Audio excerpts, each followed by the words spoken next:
Peter, thank you. Along with the wind and rain that we experienced this week, El Nino also bringing monster waves. KTLA 5's Mark Mester live in Redondo Beach with more on a high surf advisory that is in effect for many Southern California beaches this morning. But it is gorgeous behind you, Mark.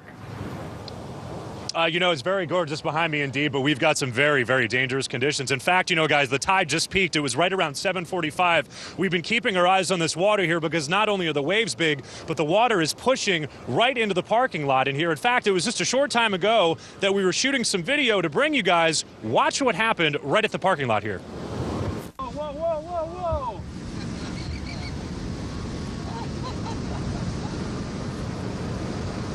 Situations like that happening all morning long. And tell you what, let's come back out here live and show you the conditions. We just saw one surfer catching a wave, but these waves are something else. What we're doing is we're talking about a high surf advisory. The waves yesterday were so big that there was a high surf warning, but now it was degraded, or I should say downgraded to a high surf advisory. Waves anywhere from 6 to 10 feet all day. It expires at about 10 o'clock tonight. What we're going to do right now is we're going to move our camera over to the left direction, right where the jetty is, right where that seawall is. We saw someone walking up on that jetty. It looked very dangerous, but there was good reason as to why he was doing it, at least according to him. Have a listen to what that surfer told us.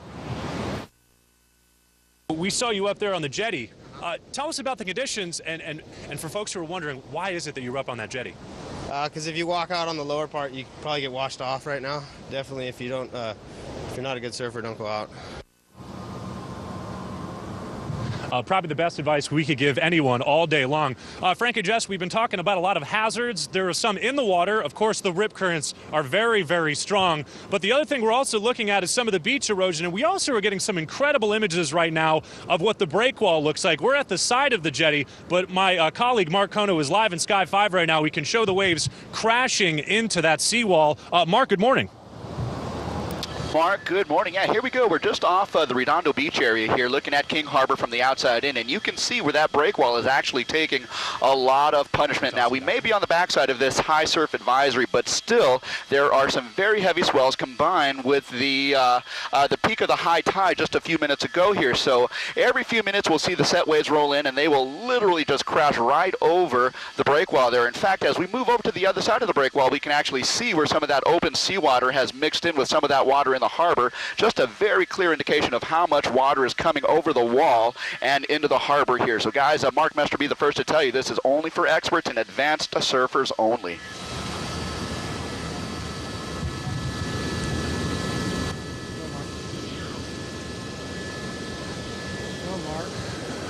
All right, Mark Kono live in Sky 5. Thanks so much. Let's give you one more live shot right now. We could show you the conditions right now. A few surfers are braving these conditions. And Frank and Jess, there's one other thing I want to tell you right now. We've been talking a lot about beach erosion. What we're going to do, we're going to move this camera over to the right direction, right where the Chart House restaurant is. I was speaking to someone earlier, and if you look down, you can see the distance between that edge and where it meets the sand. They say that so much water has moved in here over the past few days, you could actually stand and see where that restaurant was. You're almost at eye level with the restaurant. That's how much sand there was, and you can see right now how much has moved out. So we're dealing with beach erosion as the water crashes into the shores right now. We're going to keep our eyes on this situation all morning long. As we mentioned, that high surf advisory does not expire until 10 o'clock tonight. We'll send it back to you in the studio. Mester, we appreciate a look at that from the sky. And absolutely. Our first El Nino storm, and man, we're really seeing it. Mark has seen it from the mountains to the sea, all over the place. He certainly has. Thank Good job, you, Mark. Mark.